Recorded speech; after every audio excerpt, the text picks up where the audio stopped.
الشيطان الرجيم. بسم الله الرحمن الرحيم. إن الحمد لله نحمده ونستعينه ونستغفره ونعوذ بالله من شرور أنفسنا ومن سيئات أعمالنا. من يهد الله فهو المهتد وما يضلل فلا هادي له. وأشهد أن لا إله إلا الله وحده لا شريك له. وأشهد أن سيدنا ومولانا محمد عبده ورسوله. اللهم صل وسلم وبارك على هذا النبي الكريم وعلى آله وأصحابه وما نهج نهجهم وسلك مسلكهم واهتدى بهديه واستنى بسنتهم واستمسك بعروتهم واعتصم بحبله إلى يوم الدين. وبعد، أيها المستمعون الكرام من كل مكان، السلام عليكم ورحمة الله تعالى وبركاته. وعليكم السلام ورحمة الله وبركاته. Lẹ́yìn tí a ti kí Ọlọ́run, ọba tí ó ní kíkí, ọba tó ní kíkí, ọba tí ó ti kíra rẹ̀ kama yambagi gẹ́gẹ́ bó ti tọ́ tó sì tẹ́ Ọlọ́run lọ́rùn. Ọlọ́run ti kíra rẹ̀ bẹ́ẹ̀ látara káà náà lè bá a máa rí Ọlọ́run kì, ká lè bá a máa rí Ọlọ́run kí ó fi ti kíkí tiẹ̀ síwájú. Ọba tí ó ṣẹ́wà kù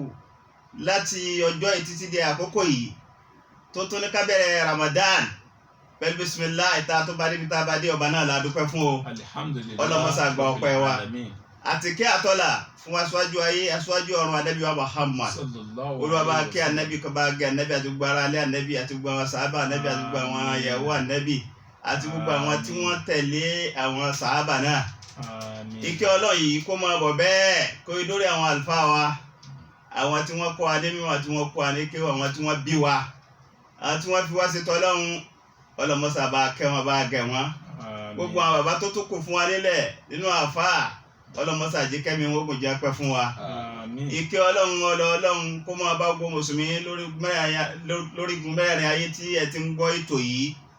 Akíra wa ní kíkẹ́ ọlá lẹ́ẹ̀kan sí pé ìkẹ́ Ọlọ́run àlàáfíà ọlọ́kùn wa bẹ́ẹ̀ kọ̀ọ̀kan wa gbé. Ní orí tọ́pìkì tí wọ́n fún mi yìí tá ń pè ní asọ́bùrù, mo kí àwọn dàkátẹ́rà wa tí wọ́n ti ń bá ètò lọ lọ́sàn-án àti ní òru. Gbogbo iṣẹ́ yìí sí Ọlọ́run ni. Ọlọ́mọṣà jẹ́ ká bá nínú mísánù hasanati wa ọlá Al-Qur'an níwájú Ọlọ́run. Ẹ ṣe dáa ṣùgbọ́n mi ò fẹ́, Ọlọ́mọṣà dáwọ̀ fún wa. Bí tá àti jèrè láyé àti ní alkiyama, Ọlọ́mọṣà jẹ́ jèrè ń bẹ̀ ọlá Al-Qur'an níwájú Ọlọ́run. Náà, lórí tọ́pìkì tí ẹ fún wa yìí náà ni asọ́bùrù. Kí ni wọ́n ń pè ní sùúrù? Kí ni wọ́n ń pè ní ìfaradà? Kí ni ojú tí Islam fi wo sùúrù? Ipò wo ni sùúrù wà tí a bá lè ṣe? Àti wípé sùúrù yìí ó náà ní ọ̀nà kan tí a fi rí iwájú Ọlọ́run dé. Sùúrù yìí ó náà ní ọ̀nà kan tó jẹ́ pé gbogbo iṣẹ́ tí a bá ń ṣe láyé tí fi jẹ́ àtẹ́wọ́gbà. Sùúrù yìí ó náà ní nǹkan tó ṣe yí pé èèyàn fi máa ní àṣeyọrí nínú ìgbésí ayé. So ìdí eléyìí, ẹ jẹ́ ká gbé báyìí pé kí ni wọ́n máa wọ sọ́bùrù lugatan. Wọ́n tí wọ́n ń pè ní sọ́bùrù, tí wọ́n ń pè ní sùúrù, ó náà ní abusul kaf. Abusul kaf ó náà ní al-abus wal kaf, kíyàn ó de ọkàn ẹ̀ níbi kíni, níbi ntọ́lọ́hun ò fẹ́. Kíyàn ó de ọkàn rẹ̀ níbi tí ń wù tó sì jẹ́ pé kò wù Ọlọ́run. So kíyàn ó sọ ẹ̀mí rẹ̀ dúró láti pé kí ó fún ẹ̀mí rẹ̀ ní ìjánu. Ìyẹn lọ́lọ́run fi sọ nínú àpá pé wasbir nafsaka ma'a alladhina yad'una rabbahum bil-ghadatin wal-'ashiyya. Ọlọ́run ní ìrẹ́ Ànábì sallallahu alaihi wasallam, fún ẹ̀mí ara rẹ̀ ní sùúrù pẹ̀lú àwọn alladhina yad'una rabbahum bil-ghadat, àwọn tí wọ́n ń pe Ọlọ́run ní àárọ̀ àti ní ìrọ̀lẹ́. Tó tá bá wo kí ni ìtumọ̀ sùúrù lọ́dọ̀ àwọn àfáà oníkéwú, wọ́n ní asábùrù huwa habsu nafsi anil maharamillah. ohun tí wọ́n ń pè sùúrù ni pé kíyàn ó kó ẹ̀mí rẹ̀ níjànú níbi nǹkan tọ́lọ́run ò fẹ́. Nǹkan tọ́lọ́run ò fẹ́ tí ń wù wọ́ Ọlọ́run má jẹ yìí, Ọlọ́run má mú yìí, ó sì ń wù ọ́, mo sì ń wù ọ́ jẹ, kọ́ wá kó kápẹ́ ẹ̀mí ẹ̀ kọ́ mọ́ débẹ̀. Ìyẹn ni wọ́n ń pè ní sùúrù. Wà absuha alalfarahidihi, kíyàn ó sì tún dé ẹ̀mí rẹ̀ níbi nǹkan tọ́lọ́run sí lọ́ranyàn. Gẹ́gẹ́ bí Ọlọ́run ní a kírun, Ọlọ́run ní ká gbààwẹ̀. Ẹni tí ò bá ní sùúrù kò lè kírun, nítorí pé bó bá ti ń tásìkò oorun ohun tí èsà rẹ̀ ní ó máa wé tọ́ ń ṣe. Lẹ́yìn ìgbà yìí Ọlọ́run ní ká gbààwẹ̀, bí yóò bá ní sùúrù kò lè gbààwẹ̀. Ẹni tó lóúnjẹ ńlé, tó ní tí ó mu, tó ní tó lówó, tí gbogbo nǹkan dáa, tí nǹkan tuntun ń bẹnu kiri ẹ̀, tẹ́wá ní kó gbààwẹ̀. Bí èyí bá jẹ́ pé tọ́ ń bá di ẹ̀mí ẹ̀ tó bá bẹ̀rù Ọlọ́run, yóò máa jẹ ní kọ̀rọ̀ ni, yóò sì máa dunu gbàgbà ta, yóò wá máa pariwo pé àwẹ̀ yóò da tóní ìlágbára. Náà wà á bùsùn ha antasrit, tí wọ́n tún pè é sùúrù ni pé kíyàn ó dé ọkàn rẹ̀ níbi tó lè kó ìparẹ́ bá, tó lè jẹ́ orí ìbínú Ọlọ́run. Wasikayatun lil aqdarihi, àti kíyàn ó sì tún kóra rẹ̀ dúró níbi nǹkan tó ṣe yí pé yóò jẹ́ ọmọ pariwo kádàrá Ọlọ́run káàkiri. Ṣebí kádàrá Ọlọ́run ló ṣẹlẹ̀ yìí, a ti ń bẹ láìmọye ọdún, láìmọye ìgbà tẹ́tẹ́ kọ̀ọ̀kan adáyé, àwọn tá a dáyé bá àtàwọn tó tún dáyé bá àwa náà. Irú èyí tó ṣẹlẹ̀ yìí, àbí èyí pàdámíkì ẹnìkan ò ṣe kíni, ẹnìkan ò rírì. Bẹ́ẹ̀ dẹ̀ ni Ọlọ́run sì ti sọ fún wa nínú Al-Qur'ani pé ilé ayé tẹ́ ẹ wáyé o, nínú Suratul Ankabut, ba'da bismillahir rahmanir rahim. Ọlọ́run ní Suratul Ankabut, Ọlọ́run sọ bẹ́ẹ̀ pé alif lam mim ahasiba an-nas an yutraku an yaqulu amanna fahum la yuftanun wala qad fatanna alladhina min qablihim wala ya'lamanna alladhina sadaqu wala ya'lamanna al-kadhibin. Sadaqallahu al-azim. Ọlọ́run ní òun fi yára fi mẹ́tẹ̀ẹ̀ta yẹn, Ọlọ́run ló ń fi búra. Wọ́n Ijazul Qur'an náà wọ́n àfa pé àárín yẹn, àbí èyí kò sí bọ́sí láti pọ̀ fẹ́ máa túmọ̀ rẹ̀. Ẹni mọ̀ọ́kan ò lè túmọ̀ rẹ̀. Má bá lọ tá bá bọ̀ wọ́n pé Allahu a'lam bí muradi dhalik. Ọlọ́run ló mérò tó ń gbà sínú ẹ̀. Ọlọ́run ní ahasiba an-nas, Ọlọ́run ní àbáwọn èèyàn máa kàn an yutraku an yaqulu amanna. Wọ́n máa kàn yí pé amanna, àwọn gbọ́dọ̀ ń gbọ́, à ń ṣe tọ́lọ́run, à ń gbé ìsìlámù ga, àwa là ń gbá délé ga, àwa ni bàbá àdínì, àwa ni ìyá àdínì. Àwọn èèyàn máa sọ bẹ́ẹ̀, wa hum la yuftanun. Ọlọ́run wá ní sẹ́mi ò ní dán yín wò ni, màá dán yín wò. Bó ní ṣe ní dán yín wò ni tí ó ṣe jẹ́. Wala qad fatanna alladhina min qablihim. Ọlọ́run ní àwọn tó ṣáájú wọn, Ọlọ́run mo dán wọn wò. Ọlọ́run ní wala ya'lamanna alladhina sadaqu, afẹ́ mọ̀ àwọn tá gbọ́ Ọlọ́run gbọ́ lódodo gan. Afẹ́ mọ̀ àwọn tá dọ́lọ́run mọ̀ yàtọ̀ fún ìmánì tirọ́. Afẹ́ mọ̀ ẹni tó gbọ́ Ọlọ́run gbọ́ tó dọ́lọ́run mọ̀. So lábẹ́ báyìí Ọlọ́run wá gbé àjàkálẹ̀ àrùn, ó ṣe kíni, ó gbédé. Èyí àjàkálẹ̀ ètò Ọlọ́run wá gbédé láti ọgbọ́ àwọn tí wọ́n ti dáyé ṣáájú àti gbogbo onímọ̀ ayé pátápátá. Ẹnìkan nínú wọn irú eléyìí ò balaye, ó sọ alágbára, ó sọ dọ̀lẹ, ó sọ dókítà tí ń tọ́jú èèyàn, ó sọ dẹ tó náà ń sá káàkiri, ó sọ ọba àlú dẹ tí ń tilẹ̀kùn mọ́rí, ó sọ ẹni tí ń kira rẹ̀ ní pé òun ikú bàbá yèyé ọmọ ẹ̀ títí kò gbọdọ̀ pa táwọn ò gbọdọ̀ ṣe, tí ó wá gbúrò okú tó ń ṣe kíni tó náà tilẹ̀kùn. Ọlọ́run ní máa dán yín wò. Ọlọ́run ó fi àdánwò yìí, ó tún kọ́ wa náwọn ẹ̀kọ́ kan tí ń sọ fún wa yìí pé títí sọ fún wa pé tó bá dé jáde kí á yawma yafirru al-mar'u min akhihi wa ummihi wa abihi wa sahibatihi wa banihi. Tọ́lọ̀ ti sọ fún wa pé tó bá dé jáde kí á mọ̀ ọjọ́ náà gbòòrò yóò lágbára dépò pé ọkọ yóò rí ìyàwó rẹ̀ yóò fẹsẹ̀ fẹ́. My dear, my lover, tí ó máa wí tẹ́tẹ́lẹ̀. My sugar,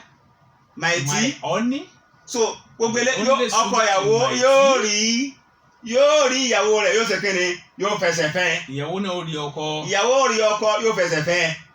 Ẹ̀gbọ́n ó rí àbúrò yóò ṣe kíni, yóò fẹsẹ̀. Bàbá ó rí ọmọ yóò fẹsẹ̀ fẹ́. so gbàgbà wo Ọlọ́run tí ó ṣẹlẹ̀ láti àwọn Ọlọ́run ló fi hàn láyé látara ìṣẹ̀lẹ̀ pandemic social distancing ẹ wà sá fúnra yín ó kà fún wa sá fúnra rẹ̀ ó kà fún wa ń wúra rẹ̀ lọ́ọ̀kan pé mọ́mọ́ jẹun súnmọ́ ọ̀rẹ́ ò lè bọ̀rẹ́ lọ́wọ́ lè bọ̀rẹ́ lọ́wọ́ àwọn sọ̀rọ̀ báyìí àbí òye là ń fi kíra wa sẹ́yìn mọ̀ yí pé àwọn ara àdánwò ńlá ni èyí tí ó ṣẹlẹ̀ láti kí á mọ̀ ló tún ṣẹlẹ̀ sí aláyè bó wá lè á ṣe lò ó kí lọ́lọ́run wá wí pa rẹ̀ Ọlọ́run ti sọ pé mo máa dán yín wò Ọlọ́run ti sọ pé ó dá tó gba bá fẹ́ sọ̀rọ̀ sóò dábàá rí sọ àdánwò méjèèjì bíi positive and second and negative ni tẹ́ bá fẹ́ sọ̀rọ̀ sùúrù àbí kẹ́kẹ́rí àdánwò tó pé bá àdánwò bá dé sùúrù ṣe kò lè ṣeé ṣe. àdánwò àti sùúrù méjèèjì wọ́n ti jọ ń lọ ni. tí àdánwò bá dé sùúrù ò lè ṣeé ṣe. ká tó lè mọ̀ sùúrù ó ti gbọ́dọ̀ rí àdánwò àmì wò. yóò rí àmì wò. náà lábẹ́ bẹ́ẹ̀ tẹ́ bá wo Ọlọ́run sọ fún Al-Qur'an ní Suratul Baqara ba'da bismillahir rahmanir rahim Ọlọ́run ní wala nabluwannakum bi shay'in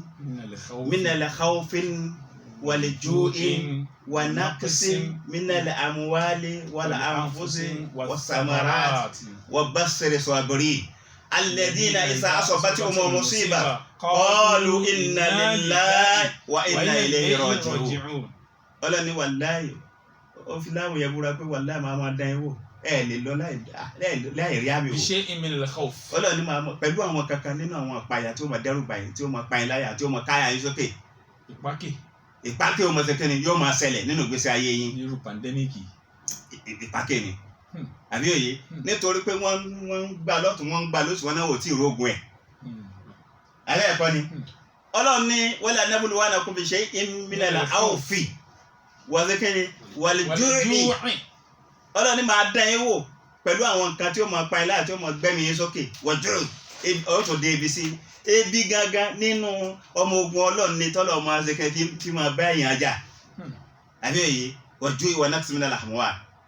gbogbo ọrọ̀ ajé yóò ṣèkẹ́ yóò dẹnu kọlẹ̀ gbogbo ẹ̀ pátá gbogbo tọ́lọ̀ kàbí mara àrùn tí bẹ nínú Al-Qur'ani yẹn ní Suratul Baqara gbogbo ẹ̀ ló ní wọ́n ṣẹlẹ̀ ní ìsìn. ó ṣẹlẹ̀ lẹ́ẹ̀kan náà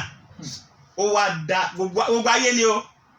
káko wá da gbogbo ayé láàmú ó dọ̀rọ̀ ajé láàmú ó dá gbogbo kátàkárà ó dá láàmú ó dá gbogbo ẹlẹ́kọ̀ọ́ láàmú ó dá gbogbo ayé láàmú ó ká fún wọn sá kójókójó káàkiri táàfin mọ̀ pé Ọlọ́run ní sẹ́kẹ́ni Ọlọ́run ní bẹ́ẹ̀ ọ̀kẹ́ níbo wá rí báwọn tọ́lọ́run dé àdánwò yìí sí wa Ọlọ́run ti dé sẹ́wọ̀n kan tí wọ́n ṣáájú wa inú àwọn ànábì Ọlọ́run kí lóògùn tí wọ́n lò sí. ọ̀nà wo ni ọ̀nà àbáyọ táwọn ẹni ìṣáájú lò sí nínú àwọn ẹni Ọlọ́run ànábì Ọlọ́run àbí òye ogun tí wọ́n lò sí náà ni sùúrù.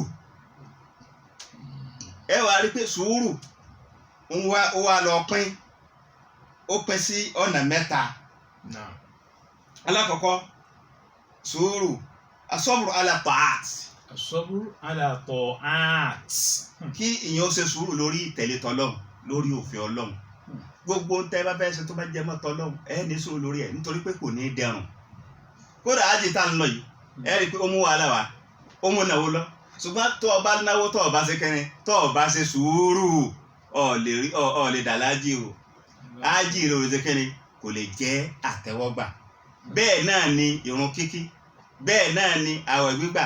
bẹ́ẹ̀ náà ni sàká yíyọ ẹ bá ní yọ sàká tó wá gbogbo iye millions or billions tó ní nínú àkáǹtì ẹ̀ tó wá sọ pé iye báyìí ni tó wá owó gbà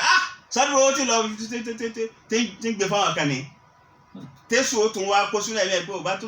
ó bá darí eléyìí sínú business kan kò bá ní yí èrè tí ó bá ṣe kẹ́yìn tí ó máa mú wá sẹ́yìn mọ̀ pé bí ń tọ̀ wọ́n bá ní sùúrù kò ní ṣe kẹ́yìn kò ní lè ṣe so àti bẹ́ẹ̀ bẹ́ẹ̀ lọ ẹ rí i pé tí yóò bá ní sùúrù ẹ rí i pé ọlọ́ọ̀ni ẹ má jẹ owó èlé náà kà fi ṣe business àbí òye ẹ má ta tẹ́tẹ́ náà lórí àwọn àmì ìlọ́rùn àbí òye ntọ́lọ́hùn sùfẹ́ nìyẹn àbí òye bí yìí ò bá ní sùúrù kò ló ṣẹ́kẹ́rẹ́ kò lè ṣiṣẹ́ Ọlọ́run láṣẹ yìí ìyẹn báwọn ẹlẹ́ẹ̀kejì asọ́rọ̀ alẹ́ maharamat kí yóò ṣe sùn lórí tọ́lọ́run náà ò fẹ́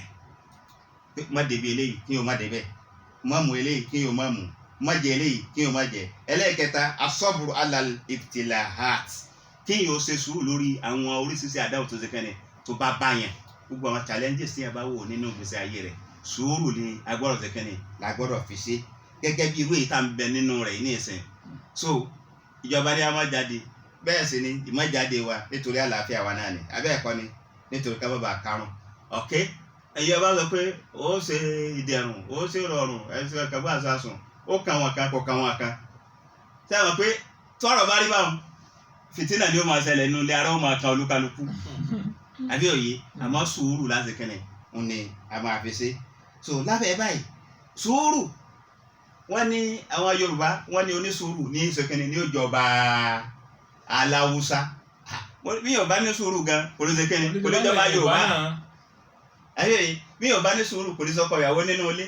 bí Yorùbá ní sùúrù kò lè ṣe olórí ìjọ bí Yorùbá ní sùúrù kò lè ṣe ìmáàmù àbí òye bí Yorùbá ní sùúrù kò lè ṣàdarí kankan àbí òye gbogbo tí wọ́n ní sùúrù ń lọ bá kẹ́ni ń lọ bá ìwà sùúrù ní ọba ìwà so lábẹ́ báyìí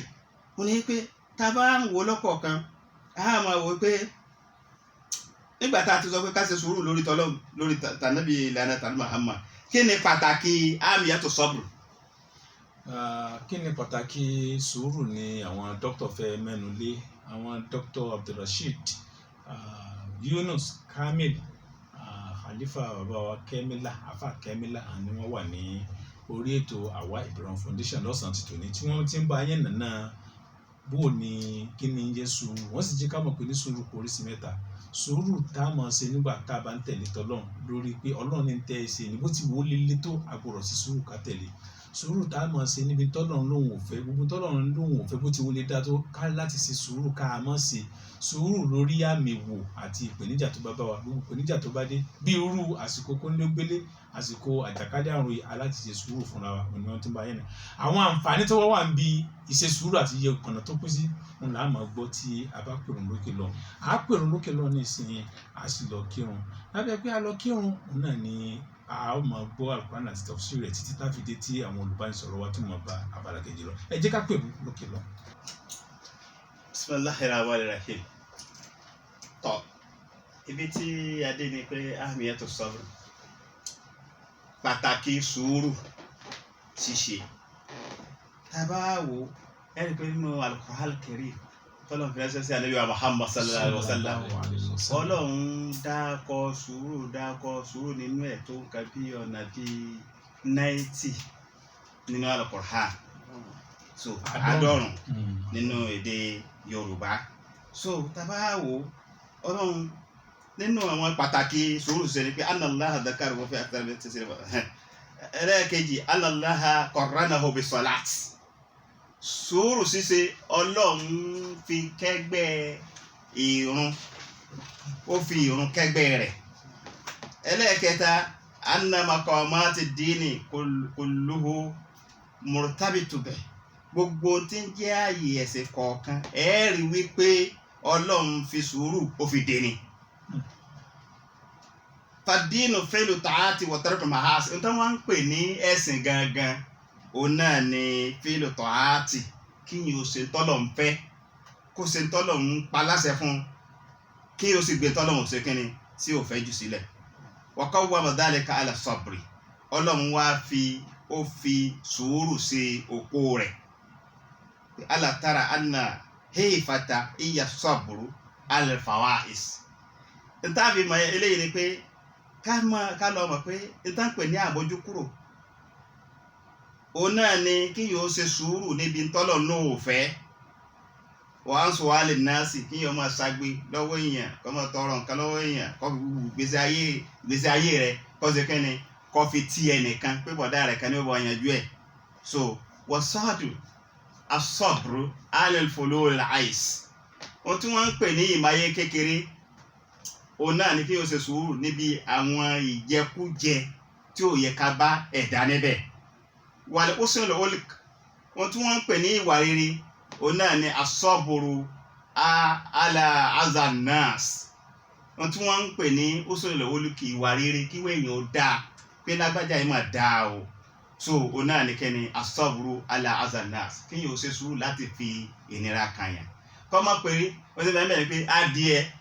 ó dà mí lóògùn nù èmi ò ṣe kẹ́ni òun fọ́ lẹ́yìn kó jẹ́ pé bẹ́ẹ̀ tó bá yíjú sí ọ àbí ẹni tó bá bú ọ àbí òye tí ò dáa lọ́ọ́ fi sẹ́ padà a jẹ́ pé tọ̀hún ò ní wà dáadáa nìyẹn àbí òye wàkọ̀nà àtúnṣọ̀bùrú ó ní wàrídà bímọ qasama Allahu ohun tí wọ́n ń pè ní ayọ̀ ọkàn òun náà ni kí n ṣe sùúrù lórí kíni lórí àwọn nǹkan èbùbù ọlọ́run kádàrá ọlọ́run ohun tí wọ́n ń pè ní sùúrù ṣíṣe òun ní as-sabru ala al-ghadab kí n yóò ṣe sùúrù níbi ìbínú tó bá lè tí ó bá mú ọ bínú kó ṣe sùúrù lórí ẹ̀ àbẹ́yẹ tẹ́ bá wò ẹlẹ́ẹ̀kẹrin anna Allah ta'ala lamma aqsama bil asri ala al-usran al-insan istasna wa qala alladhina amanu wa hamilu salihati wa tawazzaw bil haqqi wa tawazzaw bis sabri nígbà tọ́lọ̀ ń bẹ̀rẹ̀ tó bẹ̀rẹ̀ sí máa sọ tó bẹ̀rẹ̀ sí máa sọ nínú surat al-asri tọ́lọ̀ ń búra pé àwọn èèyàn inú òfò ni wọ́n wà inú àdánù náà wà ó wá ní illa alladhina amanu wa hamilu salihati àwọn tí ò sí ní òfò tí ò ní ṣòfò tí ò ní pàdánù ayé tí ò ní pàdánù ọ̀rọ̀ náà ni pé alladhina amanu watawazzaw bil haqqi watawazzaw bis sabri àwọn tí wọ́n máa ṣe sùúrù tó máa ń láfaradà fún èèyàn so eléyìí ọ̀kan nìyẹn látara eléyìí ká tún lọ wo alhamdu bis sabri ọlọ́run tó sọ ní Al-Qur'an tó lọ ń pa á láṣẹ pé ká ṣe sùúrù amara bihi Allah ta'ala li nabi sallallahu alaihi wasallam ọlọ́run sọ ó pa nabi Muhammad láṣẹ ó ní fasbir inna wa'dallahi haqqun eré ànábì ṣe sùúrù farada gbogbo àwọn nira àti gbogbo àwọn challenges tó ń lọ́dọ̀ àwọn gẹ̀fẹ̀rí nítorí pé àdéhùn ọlọ́run òdodo ni tọ́lọ̀ ní ó ṣẹ ìyẹn ó mẹ́rin pé fasbir ala ma yaqulun fasbir ala ma yaqulun eré ànábì ṣe sùúrù farada lórí gbogbo ìsọkúsọ wọ́nrawọ́nra tí wọ́n ń sọ pẹ̀lú rẹ̀ tí wọ́n ń pè ọ́ ní wọ́n fi kan ní òpè dání ọ́ wọ́n fi kan ní ọ̀gbádùn nǹkan àwọn ní ọ̀gbádùn àwọn ní òlàlàáfíà ìwà ànábì ṣe sùúrù ala ma yaqulun lórí gbogbo tí wọ́n bá ń sọ ọ̀kan nìyẹn lára báyìí kátólà wo bí tọ́lọ̀ ti pa ànábì wa Lukman títí sọ fún ọmọ rẹ̀ ó ní ya bunaya nínú surat Lukman ó ní ya bunaya akimi salata wa'mur bil ma'ruf wanha 'anil munkar wasbir ala ma asabaka inna dhalika min 'azmi al-umur ọlọ́ni ànábì wa Lukman ń sọ fún ọmọ rẹ̀ ń tẹ́ ní ọmọ ẹ̀ pé èrè ọmọ mi akimi salata máa kírun déédéé wa'mur bil ma'ruf máa pa àwọn èèyàn láti ọ̀kẹ́ ká máa ṣe dáadáa tọ́lọ̀ ń bá fẹ́ni ká máa ṣe wanha 'anil munkar tọ́lọ̀ ń bá lóun ò fẹ́ kí wọ́n jìnà sí wasbir ala ma asabaka gbogbo tó bá wá tẹ́lẹ̀ sí ọ lórí pọ́ǹjì sí ọlọ́run lórí pọ́ǹ pé yẹn sójú ọ̀nà tọ́lọ́run isbir ala ma asabaka ń tó bá ṣẹlẹ̀ sí ọ lórí ẹ̀ ṣe sùúrù inna dhalika min 'azmi al-umur eléyìí là ń pè ní azimu ẹ̀ tó ní àníyàn so bákan náà ọlọ́run ó tó pàṣẹ wa amara bihi Allahu ibadi ọlọ́run tó pa gbogbo èèyàn láṣẹ nínú Al-Qur'an so ọlọ́run ní ba'da bismillahir rahmanir rahim ọlọ́run ní wasta'inu bis-sabri was-salat wa innaha lakabiratun illa 'ala al-khashi'in ọlọ́run ní eré ànábì sọ fún wọn pé wasta'inu bis-sabri ẹ máa wá ìrànlọ́wọ́ pẹ̀lú sùúrù ló lè jẹ́ kí yẹn win ogun tó ń tọ̀ ń rò pé òṣèkẹ́ni ò lè win sùúrù ló lè já win ní kòró yìí o àbí èyí ló lè já win ní ẹ̀ka bá ní àdúgbò àwọn ọ̀sẹ̀ tí wọ́n pa àwọn elétò kẹ́ni àwọn elétò tíjọba pa táwọn elétò ìlera táwọn náà fi kalẹ̀ rẹ̀ ẹsẹ̀ nǹkan báyìí ẹdún lé yín ẹ má rúpọ̀ mẹ́yàn ẹ azọlé tara yín bákan náà ẹ máa fọwọ́ yín ní gbogbo ìgbà ẹ máa dín wọn yín ní gbogbo so tá a bá ṣe sùúrù kábọ̀ tó pé afẹ́ gbatẹ́gùn sí mú ká ṣe kẹ́ni ká yọ kẹ́ni kò ní mú torí pé ìgbà tí kẹ́ni yẹn ó bá dé òní mọ̀ torí pé tí ò ṣe é fojú rí ní kẹ́ni kòró táwọn wí yẹn wasbiri ọlọ́ni wasta'inu bis-sabri ẹ wá ìrànlọ́wọ́ pẹ̀lú sùúrù was-salati àti ìran ẹ̀yin àlàáṣe wa innaha lakabiratun illa 'ala al-'asiyin ń ta wá wí yìí ó lé o lójú ọ̀nà àwọn èèyàn wá dé wá kírun mọ́pẹ́ ìrun kẹ̀ afẹ́ ìbára náà kí tẹ́ mọ́ sábà gbàdúrà kọ́ ló fi alọ́kàbalẹ̀ illa 'ala al-khashiyin àwọn àti bá pààyàn ọlọ́run ẹ̀ka ọlọ́run sọ nínú àyà mi ọlọ́run yá ayọ́ lẹ́sẹ̀ àmọ́nù ista'inu bis-sabri was-salati inna Allaha ma'a as-sabirin ẹ wá ìrànlọ́wọ́ pẹ̀lú sùúrù ṣíṣe a máa jẹ́ kí yóò jẹ́rí gbogbo nǹkan a máa jẹ́ kí yóò láṣeyọrí a máa jẹ́ kí yóò nímọ̀ pa ọmọ ìwájú ọlọ́run wa salat ẹ̀sìn tó máa kírun inna Allaha ma'a sabirin dáadáa Ọlọ́run bẹ pẹ̀lú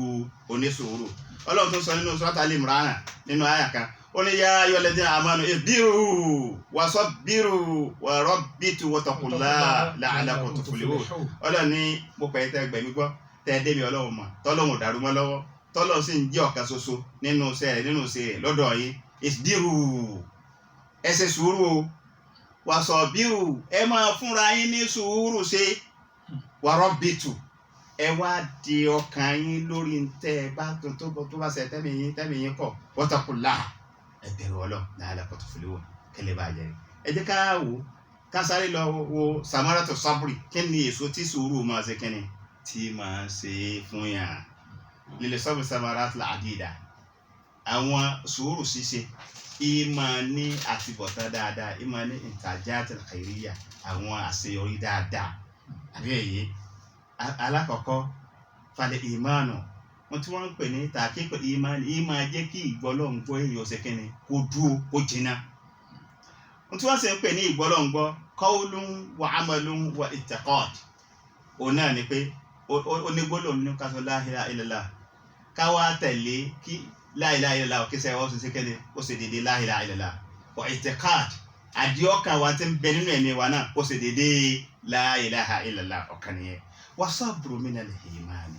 sùúrù ṣíṣe gan nínú gbọ́lọ́ngbọ́lọ́ wà wa qad dalla ala dhalika al-Qur'an wa kullu man amara Allahu bihi ba'da nidaihi so gbogbo ẹ̀ ní wọ́n bẹ nínú Al-Qur'an rẹ̀ kó tó aṣọ lórí Ọlọ́run yá ayọ́lẹ̀ sínú àmọ́nù Ọlọ́run yá ayọ́lẹ̀ sínú àmọ́nù yá ayọ́lẹ̀ sínú àmọ́nù ó pe taqullaha tí ó bá sọ̀rọ̀ ọ̀rọ̀ tó ní kèmí yóò pé ẹ̀yin tó rí yín pé tẹ́ ẹ dé mi Ọlọ́run mọ̀ wọn ni ẹ̀yin ni mò ń bá rẹ̀ mo dojú ọ̀ dalilu ala duhulihi fi musammal iman ohun tó mọ̀ sí pé sùúrù ta ní ẹsẹ̀ yìí ó ń bẹ nínú ìgbọ́lọ́ngbọ́ náà bákan náà nínú ọ̀rọ̀ anabi wa Muhammad anabi sallallahu alaihi wa sallam anabi ní al-iman as-sabru was-samaha al-sabru was-samaha wọn tí wọ́n ń pè ní ìgbọ́lọ́ngbọ́ gan ní as-sabru kí yóò ní àfaradà was-samaha kí yóò sì ní àmójúkúrò àbí èyí bí ò bá lámójúkúrò kò lè ṣe kẹ́ni kò tí ì dé ní sùúrù àbí pé ó dáa mo forgive ṣùgbọ́n mi ò ṣe kẹ́ni. I can forgive, I can never forget. mo lè pé mo yá fi ṣùgbọ́n mi ò ní gbàgbé rẹ̀. ọ̀yàn gbàgbé ni. èèyàn máa gbàgbé méjèèjì lọ́gbọ́rọ̀ ṣe. kò lè jẹ́ mùmí ní òdodo. Qala Ibn Mas'ud radiyallahu anhu ó ní as-sabru nisful iman as-sabru nisful iman ẹ̀rí sùúrù ṣíṣe ìdajì ìgbọ́lọ́ngbọ́ ni sùúrù ìdajì kan ni ìmánì ìgbọ́lọ́ngbọ́ ìdajì kan ni so rawahu Tabarani ló gba àdìsí náà wá so lábẹ́ báyìí ká tún wá wò tahqiqul ihbati so lábẹ́ sùúrù yìí àwọn ìmọ̀ jẹ́ kí ìyẹn ò jẹ́ iní tẹríba Ọlọ́run ó sọ nínú ọ̀rọ̀ rẹ̀ pé wa bashiril muhbitin alladhina idha dhukira Allahu wajilat qulubuhum was-sabirina ala ma asabahum wal muqimis salat wa mimma razaqnahum yunfiqun Surat al-Hajj aya 34 sí 35 34 sí 35 Ọlọ́run ni wọ́n bá sílẹ̀ mọ̀fìtì Ọlọ́run bá ń fún eré anẹ́bí bá ń fún ní ròdò kó ti sórí eré tí ẹ ti dá ọtí dọ́mọ àlùjánnà al-muhbitina àwọn tí wọ́n ń tẹríba fún Ọlọ́run alladhina idha dhukira Allah àwọn tó ṣe pé tí wọ́n bá ti dákọ̀ Ọlọ́run létí wọn wajilat qulubuhum ọkàn wọn ò máa ṣe kéde yóò máa gbà pé sọ̀rọ̀ Ọlọ́run ni wọ́n ń sọ yìí wasabirina wọ́n sì tún máa ṣe sùúrù aláàmà àṣàbà àwọn lórí tó bá bá wọn nínú àdánwò lẹ́yìn pé wọ́n tún wá ṣe sùúrù tán wàlẹ̀ mú kí mi salat wọ́n tún máa gbẹ̀rún sékíní wọ́n máa gbẹ̀rún dúró wà mẹ́mí máràzàkìnà yóò fi kú gbogbo tọ́lọ̀ ń bá tún ṣe fún wọn lásìkí wọ́n máa ṣe kíni wọ́n tún máa ná sójú ọ̀nà tọ́lọ́n ti Ànábì wa Muhammad so lábẹ́ báyìí ti ká wo ká tó lọ wo tahqiqu sidqi wa taqwa sùúrù wọn ní máa fìdí pé lágbájá olódodo ni sùúrù wọn ní máa fìdí ẹni tó páyà Ọlọ́run tó ní ìbẹ̀rù Ọlọ́run ní máa fìdí rẹ̀ múlẹ̀ ẹ jẹ́ ká lọ wọnú àyà tọ́lọ́run sọ nínú Suratul Baqara inú àyà 177 tọ́lọ́run ní Ọlọ́run sọ fún laysal birra an tuwallu wujuhakum qibala al-mashriqi wal maghribi walakinna al-birra man amana billahi wal yawmil akhir wal malaikati wal kitabi wan nabiyyina wa atal mala hubbi sawil qurba wal yatama wal masakin wa bil sabil وسائلين في الرقاب وأقاموا الصلاة وآتوا الزكاة والموفون بعهدهم إذا عاهدوا والصابرين في البأساء والضراء وحين البأس أولئك الذين صدقوا وأولئك هم المتقون. صدق الله العظيم. tá bá wá àyà yìí látòkè délẹ̀ a lè pe Ọlọ́run mẹ́sàn-án fi bàṣà ìwọ́dọ̀ra yìí alibasa ìwọ́dọ̀ra yìí àwọn tí wọ́n máa ń ṣe sùúrù nígbà tá bá wà lólòsì tí wọn ò lówó lọ́wọ́ wọn ò ní torí pé wọn ò lówó lọ́wọ́ kó jẹjẹkújẹ wọn ò ní torí pé wọ́n fẹ́ jẹran ká máa pe màálù ní kíni ní bọ̀dá wọ́dọ̀ra ìgbà tí wọ́n bá tó ń bẹ nípò pé àṣàn sí wọn wọn ò ní débi tọ́lọ́run ṣe kíni tọ́lọ́run ní kí wọ́n wá àlàáfíà dé wọn ò tún ní lo ohun tí Ọlọ́run sọ pé ìwòsàn ṣe kíni kò sí níbẹ̀ wọn ò ní lo nǹkan àrámù wọn ò ní ṣẹbọ wọn ò ní torí wọn máa gbé ẹbọ lọ oríta so àwọn tá a fẹ́ lò ń bẹ̀ nìyẹn àwọn tí wọ́n tó ṣe sùúrù nígbà tó wà nígbà olòṣì tí ò lówó lọ àwọn tó ṣe sùúrù nígbà tí wọ́n ò gbádùn tí wọn ò lálàáfíà tí wọn ò máa gbọ́ máa nẹ́bì ìyájúléka so àwọn yẹn Ọlọ́run ṣe kíni Ọlọ́run ní àwọn ni olódodo àwọn ni mọ̀tàkù àwọn ni wọ́n ṣe kíni àwọn ni wọ́n káyọ̀ Ọlọ́run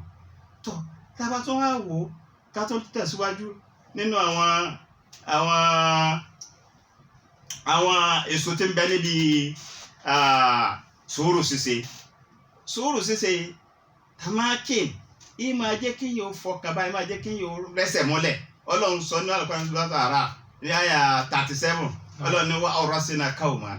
awrasna qawma alladhina kanu yustad'afuna masharika al-ardi wa magharibiha التي باركنا فيها وتمت كلمة ربك الحسنى على بني إسرائيل بما صبروا. àbí ẹ̀rí kan bẹ́ẹ̀ Ọlọ́run ní sùúrù táwọn ọmọ Ísírẹ́lì ṣe Ọlọ́run ní olóyè ká parí lórí àwọn ọmọ Ísírẹ́lì so yẹn ló jẹ́ káwọn sùúrù tí wọ́n ṣe ló jẹ́ káwọn ọmọ Ísírẹ́lì ó ṣe kéde kí wọ́n kọ́ńkà ìlú wọn padà kán rẹ́sẹ̀ wọn ṣe kéde kán rẹ́sẹ̀ mọ́lẹ̀ lẹ́yìn ìgbà tí wọ́n ṣe kéde tí wọ́n ti ń bẹ lẹ́rú tí wọ́n ọmọ Ísírẹ́lì ti ń bẹ lẹ́rú náà eléyìí ẹ bá tún wá àyà nínú Suratul Sajda àyà 24 Ọlọ́run wájà àyìnà mi ni wọn àyè matan yaduna bi amrina lamma sabaru wa kanu bi ayatina yuqinun. àyà yìí á rí i pé tá a bá wo sùúrù wọn ní máa sọ ní dẹni iwájú sùúrù ní máa sọ ní dẹni gíga sùúrù ní máa gbẹ̀yìn dé ipò ọlà sùúrù ní jẹ́ kí yóò gbádùn ayé kí yóò ráyé ṣe sùúrù ní sọ ìyẹn di ọmọ àlìjánná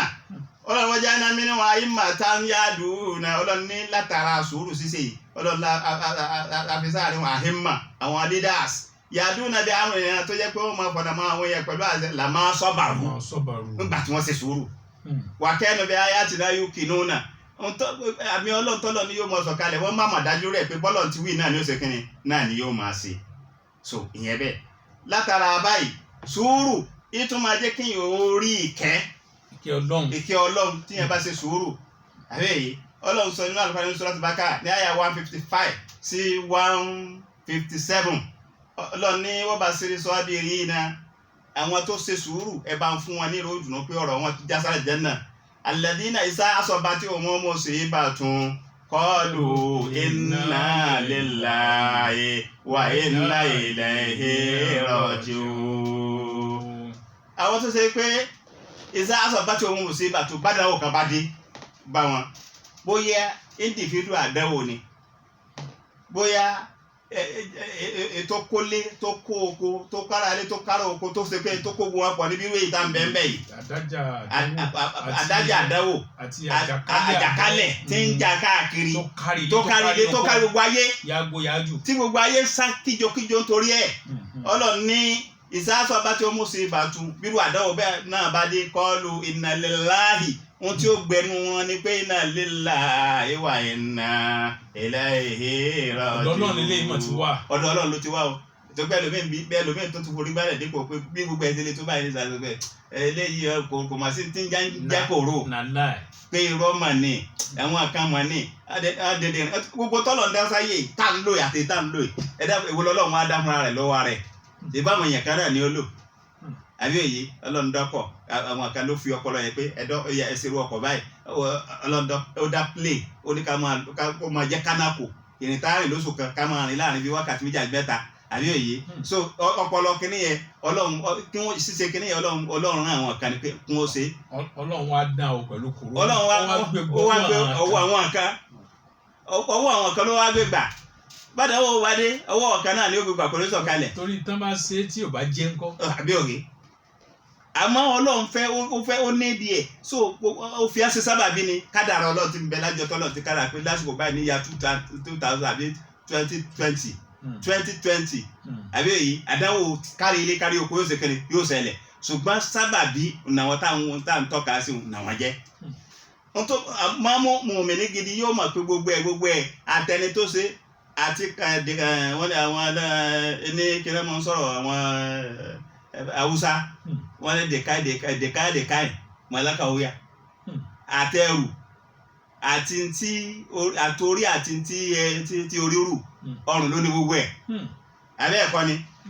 àmọ́ àwọn tó bá dọ́lọ́ ọmọ tí ó máa bẹnu wọn ni pé inna lillahi wa inna ilayhi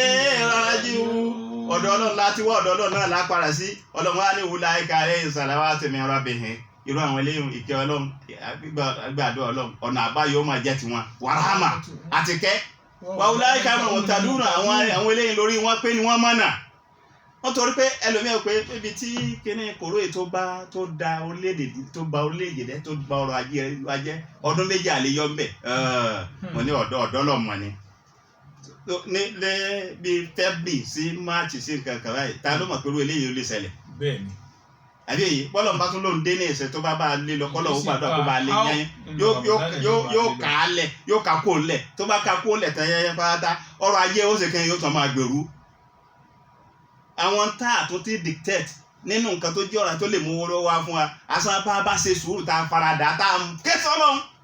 a ké sọ́lọ́run ní kíkan so Ọlọ́run sì kẹ́yìn yóò lè ṣàánú wa ìyẹn lábẹ́ bẹ́ẹ̀ àwọn àmọ́ yìí pé ká tún lọ àwọn area àbòmí tó jẹ́ pé àmọ́ yìí pé látara sùúrù èrè tá a mọ̀ rí ń bẹ̀ so èrè tí ó pọ̀ ni ó sọ lẹ́ẹ̀kan mo ní bọ́kọ ìyàwó bá ń bẹ tó bá ń bẹ nínú ilé tí ò bá ní sùúrù àbí inú ilé rẹ̀ ò lè tò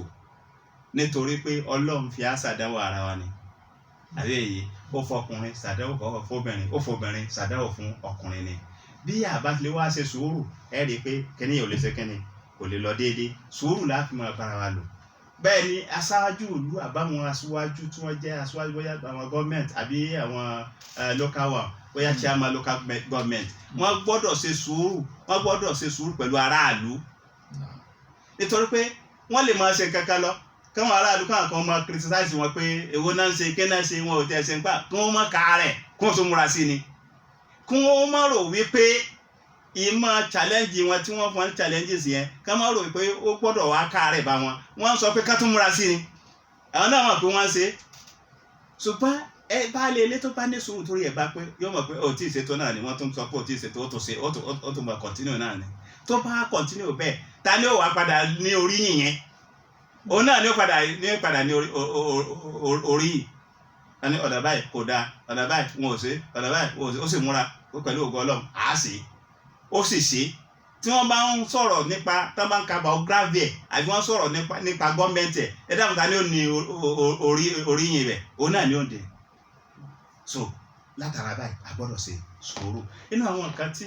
a tún lè ṣe lásìkò tá a wà yìí tí ó jẹ́ kí arọ́ náà àbáyọ wọ́n tó pé ẹlòmíì ò mọ tí ó ṣẹlẹ̀ ládàáwò ẹlòmíì kàkún kárí tẹ́ bá wo àwọn ànábì Ọlọ́run ẹ já wo àwọn ànábì Ọlọ́run tí wọ́n ti lẹ̀ ẹ jẹ́ ká wo ànábì wa Ismail alayhi salatu wassalam ànábì wa Ismail alayhi salatu wassalam ṣe fẹ́ mọ̀ pé sùúrù ló ṣe nígbà tí bàbá rẹ̀ sọ pé ní ara fi mọ̀ náà mi àní asùpàwọ́kà ìwọ ọmọ mi bàbá tó pẹ́ kó tó rọ́mọ bí tó dààmú bá tó ti wọ 100 ọdún kó tó wá lóyún ọmọ yẹn kó tó wá ká tó lóyún ẹ̀ ká tó rí bí ọmọ á tó bí tán ó tún wá ń lálàyé pé òun rí lójú ràn bí èyí pé òun dú ìwọ ọmọ yìí ó ń sọ fọmọ rẹ̀ bẹ́ẹ̀ ọmọ wọn sọ fún bàbá pé yábà tí ifalmatu maru sátàjèdò ní inshallah omina sabirin. Ó ní bàbá mi ifalmatu maru ohun tán bá ní ẹ ṣe tó bá jẹ́ pé Ọlọ́run rẹ ló bá ní kọ́ ọ ṣe sátàjèdò ní inshallah omina sabirin ó bá mi rẹ ní sùúrù. Kí ni Ànábì Ismail fi ṣe tó fi rí ìgbàlà níwájú Ọlọ́run? Sùúrù ni kò sá ọmọ àwọlé ọmọ ṣe tí ó gbà pé wọ́n fẹ́ pa àti pé ikú wọn wà látọ̀rọ̀ bàbá tó yẹ pé oní òkọ̀kọ́ pa bàbá ná níbi tí ó ṣe sùúrù. Sọ mọ̀ pé ṣé Ànábì Ismail mọ̀ pé tí ó yọrí sí ó sá mọ̀ pé tóun tíyẹn bá farada iṣẹ́ Ọlọ́run tíyẹn ṣe sùúrù iṣẹ́ Ọlọ́run kò sí títẹ̀yìn rẹ̀ wájú èrè lọ. Ànábì wa Ismail ó wá ṣe sùúrù fún bàbá ẹ̀ ó tún sọ fún bàbá ẹ̀ pé ìwọ bàbá àyè bá àwọn àtẹ̀bá fẹ́ dún mi o ṣé omi ò ní fẹ́ kí kẹ́kẹ́ mọ́rì sí Ọlọ́run sí bó ti tọ́ àti bó ṣe yẹ o wọ́n ti mẹ́bẹ̀ ni pé ọwọ́ mi méjèèjì ẹ kọ́kọ́ dé ẹ̀dẹ́ pọ̀ tó pé tẹ́ ẹ bá fọ̀ bẹ́ lé mi lọ́rùn tí tó bá jó mi tí wọ́n bá náwó báyìí mo lè fi ọwọ́ gbẹ́ ọ̀bẹ dànù ẹ tún tèmi lẹ́sẹ̀ àbí èyí àmọ́ ẹ fẹsẹ̀ kan lẹ́ẹ̀lẹ́ kí n tiẹ̀ máa fi léyìn kí n máa ṣe kẹ́ni kí n máa fi jà ẹ wá da nǹkan bò mí lójú tẹ́ ẹ bá da nǹkan bò mí lójú ẹ ní fẹ́ gbọ́bẹ̀ lé mi lọ́rùn kẹ́ máa wojú mi kẹ́ lè gbọ́bẹ̀ sí tó fẹ́ àánú mi ò mọ̀ sí ẹ fi nǹkan bò mí lójú ẹ dá sọ bò mí lójú ẹ wá ṣe ẹ kọ́ ọbẹ̀ kó mu ẹ dúró ẹ̀ kan náà la ilaha illallah muhammadu rasulullah sallallahu alaihi wasallam. Látara bẹ́ẹ̀ sùúrù tánàbí wa Ismail alayhi salatu wasalam tó ṣe fún bàbá ẹ̀ òun náà dà nàbí Ọlọ́run ó dọ̀mọ́ ó ń lò yọ gbogbo ẹnì kọ̀ọ̀kan níbi gbogbo ó yẹ gbogbo àkọ́mí ọba máa fi paléyà ẹ wá dúró tó fi sùúrù ṣe àbí èyí ẹjá tó wá lọ wo Ànábì Ayuba alayhi salatu wasalam Ànábì wa Ayuba alayhi salatu wasalam ẹ wo iye ọdún tó fi sàárẹ̀ ó sàárẹ̀ dípò pé gbogbo ara ẹ̀ lójú báwọn àmọ̀ àrẹ̀kú rẹ̀ bọ́ tàn wọ́n níta wọ́n wá ní ìyá gbogbo nǹkan rẹ̀ ló ti tán oko rẹ̀ ti jóná oko àgbàdo jóná oko ọkà bàbà ó ṣe kẹ́ni ó jóná gbogbo nǹkan rẹ̀ tán ó wá tún ìyàwó tí tún bẹ lọ́dọ̀ rẹ̀ tí tún tọ́jú ẹ̀ tó tún fẹ́ máa tọ́jú ẹ̀ àbí èyí ìyàwó yìí wọ́n ní kò lọ́dọ̀ ọkùnrin kíní tí ń ṣe ọkùnrin yóò kó ràn ọ́ fa ìyàwó náà wá tún kù ń gba gbogbo ẹ̀ tí gbogbo ara wá ju tán tó wá kó ẹnu ọkàn nìkan ló wá bí Ọlọ́run pé ìwé Ọlọ́run inni masani adur fa anta arhamur rahimin ìwọ Ọlọ́run mi ò gbádùn mi ò lálàáfíà fa anta arhamur rahimin wọ́n lọ kẹ́yìn jẹ́ tí kẹ́ni lọ Ọlọ́run fastajabna lahu wa kashafna ma bihi min durri wa ataynahu lahu wa mislahu ma'ahu rahmatan min indina wa dhikra lil abidin. Ọlọ́run ní fastajabna lahu àṣekẹ́ni àṣìgbàdúrà Ànábì Ayuba alayhi salatu wassalam lẹ́sẹ̀kẹsẹ̀ Ọlọ́run ní ó yá máa fẹsẹ̀ ẹ lulẹ̀ omi tó bá ṣe ń bẹ̀ ọmọ àṣekẹ́ máa fi yẹ ọbu èyí tó bù mu èyí tó bù wẹ̀ Ọlọ́run ní àṣekágbó nǹkan rẹ̀ gbogbo nǹkan tó ti nù lásìkò tí ń sa rẹ̀ lẹ́yìn sùúrù Ọlọ́run láti dá padà fún un àbẹ́ẹ̀kọ́ èyí tá a wà yìí nínú pandemic tá a wà yìí sùúrù la lè fi ṣe tí gbogbo bá jẹ́ pé gbogbo bọ́ ti ní ká jòkó lé tá a jòkó lé bá jẹ́ pé gbogbo wa ńlá bá mọ̀ pé Ọlọ́run ń jà ńlá bá ti ṣe astaghfirullah tá a tó bá kó ti bẹ́ẹ̀ tá kó máa kírun nínú ilé rẹ̀ tá a kírun tán tó kó a kún jẹ́wọ́ ẹ̀ṣẹ̀ kí ni ò bá ti kú ṣùgbọ́n àwọn mi ò ká kó nǹkan pàtàkì ẹ̀tú alẹ́ ni wọ́n ń wí o ẹ̀tú alẹ́ o ọ̀rọ̀ dàbí adìẹ tá a ṣe kéde wọ́n ní à ń gbọ́ ọmọ adìẹ lọ́wọ́ kéde lọ́wọ́ ikú ó ní òjò kò lápẹ̀ lọ jẹun ayé ẹ̀kọ́ ni ẹlòmíì kí wọ́n kà kún ọ̀rọ̀ eré kó mọ̀ kó ká kó lọ ronú pé irú èyí tá a bá ní yóò rí bá kàtí òkú tó bá rí bá mi nǹkan ṣé tá a bá máa ń fojú kéékèèké wò pé báyìí tó bá jẹ́ pé báyìí bá fẹ́ pa tó bá pa ẹlẹ́ẹ̀kan náà bó la fẹ́ bá wa bó ni wọ́n ti gbé ọ dìde àbí ta ló níṣẹ́ pé tó bá gẹ̀ àwọn ọba dé ní ìsìnkú dé kò sí so látara báyìí ká mọ̀ wípé ọlọ́run mahiyatullahi sùúrù yìí tó máa ṣe kíni yìí máa jẹ́ kíyàn ó di ó máa jẹ́ kọ́lọ́run mo ti kọ́lọ́run máa pẹ̀lú èèyàn kó máa bẹ pẹ̀lú èèyàn tábà lo orin Suratu Anfal nínú àyà 46 ogójì àti mẹ́fà ọlọ́run ní innallaha ma'as sabirin innallaha ma'as sabirin ọlọ́run dájú ọlọ́run bẹ pẹ̀lú onísùúrù àbí èyí Suratu Bakara nìyẹn àyà 153 tó ma'as sabirin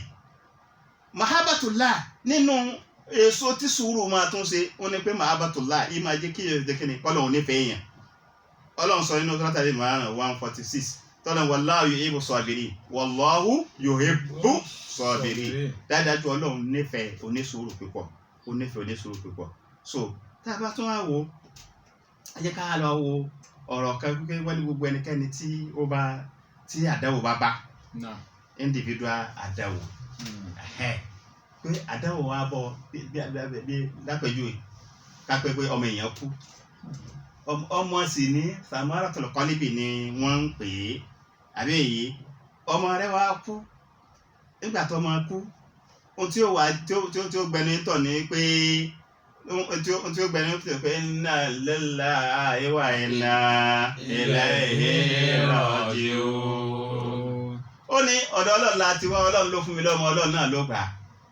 gbogbo ẹrú tó bá dúpẹ́ lọ́dọ̀ ọlọ́run pé ọba tó fún mi náà ló gbà ó sì yé wọ́n ní irú ẹrú bẹ́ẹ̀ wọ́n ní ọlọ́wọ́ gbé mọ̀lẹ́kà dídé pé ìwọ mọ̀lẹ́kà ó yá lọ wo tí àwé tí àpọ̀ ọmọ rẹ̀ wọ́n ti ń bá ń sọ lẹ́nu tí mọ̀lẹ́kà bá dọ́dọ̀ ọlọ́run pé ẹrú rẹ̀ tó ọpọ̀ ọmọ rẹ̀ yìí ó dúpẹ́ lọ́dọ̀ ọlọ́run ni ọlọ́wọ́ àpẹ́ ẹ̀yin mọ̀lẹ́kà ẹ bá ń lọ kọ́ ilé kan tó dáa jù nílẹ̀ àlùjánnà ọlọ́run fún bí ẹrú náà bẹ́ẹ̀ kẹwàá sọ ní Baitul Hamdi ẹ sọ nílé kíni ilé ọpẹ́ so tí ń túmọ̀ sí pé gbogbo ohun tó bá mùsùlùmí a gbọ́dọ̀ sí kíni a gbọ́dọ̀ kébò sí ọlọ́run lọ bí kankan bí kìí ṣe pé ká tóbi sí rẹ̀ lọ ká tó sá di ọlọ́run náà nínú àwọn sùúrù tá a gbọ́dọ̀ ṣe ó náà ní talabul ilmu nígbà tá à ń bá ń wá mímọ̀ ẹ wo ànábì Musa alayhi salatu wassalam àbẹ́ yìí ìgbà tá ànábì Musa alayhi salatu wassalam ti ń wá àlékún mímọ̀ ẹ rí tọ́lọ̀ ní kó máa lọ ibi báyìí ọba ẹrú wa kan bẹ̀ àbí èyí nínú Suratul Kahf tọ́lọ̀ fawajada abdan min ibadina ataynahu rahmatan min indina wa 'allamnahu min ladunna ilma ọlọ́ni rẹ̀ Musa máa lọ báyìí ebi báyìí láyé ibi báyìí níbi odò báyìí wàá gba ẹrú wa kan abúdámínì ìbàdínà ẹrú kan nínú àwọn ẹrú wa àtẹ̀yìnà wúrà àmàtà àmẹ́yìnà ọlọ́ọ̀lá adá ìkẹ́bù látàdàwọ̀ ọlọ́run kí ni wọ́n ń pè ní kẹ́ òun náà ní mímọ̀ òun náà ní àgbọ́yé mímọ̀ wà lámúnáhù ọlọ́ọ̀lá tún wá fi màmí ladúnà ìlímà ọlọ́ọ̀lá fi màmá látọ̀dọ̀ wa àbẹ́yẹ qala lahu Musa ànábì Musa dọ́dọ̀ Hadir ó ní atabi'uka ala an tu'allimani mimma ulimta rushda ó ní ìwọ Hadir hal atabi'uka ala an tu'allimani ǹjẹ́ ẹ lè permit mi láti tẹ̀lé yín tí mo bá tẹ̀lé ala an tu'allimani mimma ulimta kẹ́ ẹ kọ́ mi nínú àwọn tọ́lọ̀ ń fi mọ̀ yín nínú mọ̀ tí yẹn fi sórí ilẹ̀ ẹ̀dẹ̀ kíámà wọ́n ní kọ́lá innaka Hadiru wá sọ fún àdébí Musa pé innaka lan tastati ma'iya sabura ó lè faradà ó lè ṣe sùúrù tó fi rí mímọ̀ lọ́dọ̀ mi tí ń túmọ̀ sí pé gbogbo ẹ tó bá fẹ́ wá mímọ̀ yóò ní ṣe yóò ní sùúrù ìyọ̀kàlẹ̀ délé kí ó lóde jọ́ kan yẹn bímọ jọ́ kan kó sì dàgbà níjọ́ kan kó sì máa jàmàlà níjọ́ kan kó sì máa sọ̀rọ̀ níjọ́ kan kó sì eyín níjọ́ kan cannot possible kò rọrùn. Ànábì Musa sọ fún Hadiru pé wà kayfa tasbiru ala ma lam tuhit bihi khubra èsè tí mi ò fi ní sàfàrà tí mo ṣe tí mo fi ní ṣe sùúrù lórí nǹkan tí mo ṣe kí ni ìmọ̀ tí mo fẹ́ kọ́ lọ́dọ̀ rẹ̀. Wa ní qala satajiduni insha Allahu sabiran wàlà sí ìlàkà àmúra. Agirimẹ́ǹtì tí wọ́n jọjọ sáyìn tí Ànábì Musa àti Hádírù tí wọ́n sáyìn níjọ́ ọjọ́ náà ni pé orí sùúrù náà ni. wọ́n ṣe sùúrù ńlá farada. òní gbọ́ lẹ́nu. Òní gbọ́ lẹ́nu. Ntẹ́ bá ti wí náà ni màá máa gbọ́. Ntẹ́ bá ti wí náà ni màá máa ṣe. Ntẹ́ bá ti sọ náà ni màá máa ṣe. So sùúrù nìyẹn tí ò bá ní sùúrù àìmọ́ ní sùúrù rẹ̀ dédé tí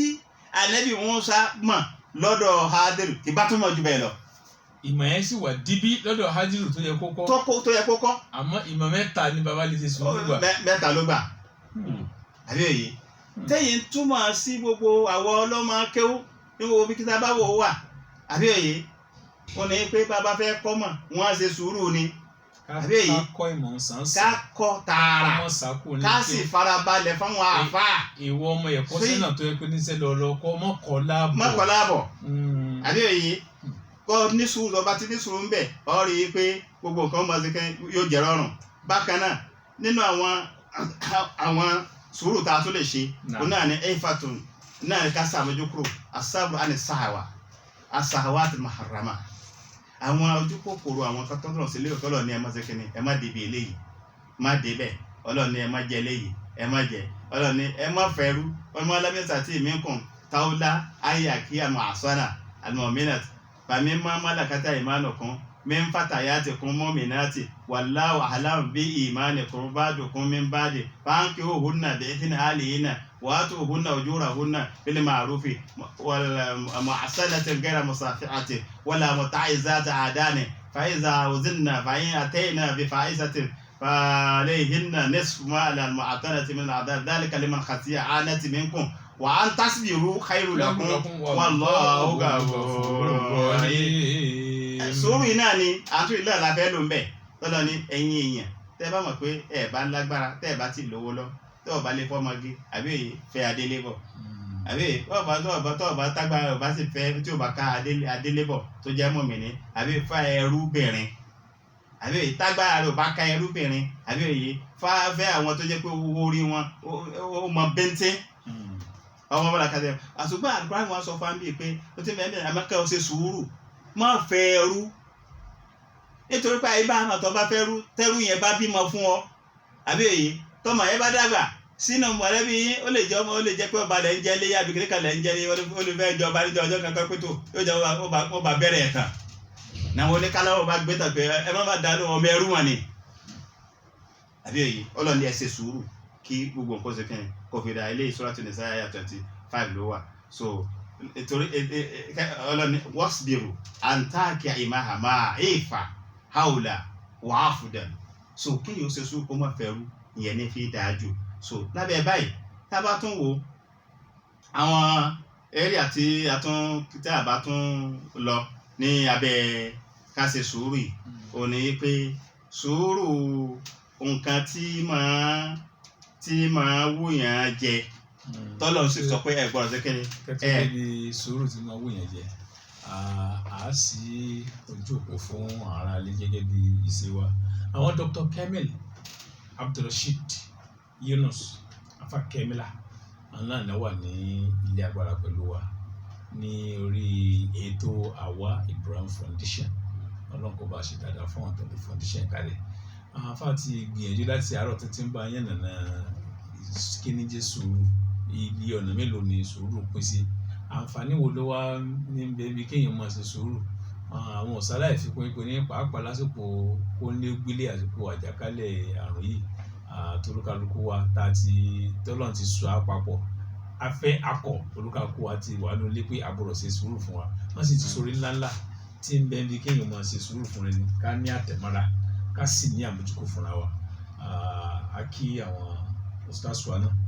ní báyìí a ti sí òpó fún ara lé 0814 1326576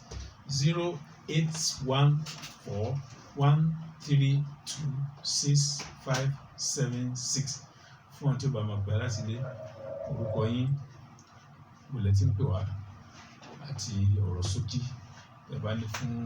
àlejò wa. Alaikum salam wa rahmatullahi wa barakatuh. Alaikum salam gbọ́lẹ̀ tí ń pè wá. aleykum salam wa rahmatulahi wa barakatu. Ojú òpó lórí bẹ́ẹ̀ ẹ tún wá pé 08141326576. Aleykum salam. Aleykum salam. À ń gbọ́ yín. Ó tún ti rí pété. Ẹ mọ̀ sọ̀rọ̀ lọ tí ẹ bá ti ń gbọ́, àwa ń gbọ́ yín. Tí ẹ bá ti rí pé ẹ ti wọlé, ẹ mọ̀ sọ̀rọ̀ lọ 0814132. Aleykum salam 6576. Aleykum salam. Ẹ mọ̀ sọ̀rọ̀ lọ. Ẹ mọ̀ sọ̀rọ̀ lọ. Aleykum salam. Ojú òpó ni kò jẹ́ ká rí ń gbọ́. Gbogbo ara ẹ tẹ́ bá ti ń gbọ́ ẹ tó bá ti pè kó sá mọ̀ sọ̀rọ̀ lọ. Àwa ń gbọ́ ń tẹ́ ń wí.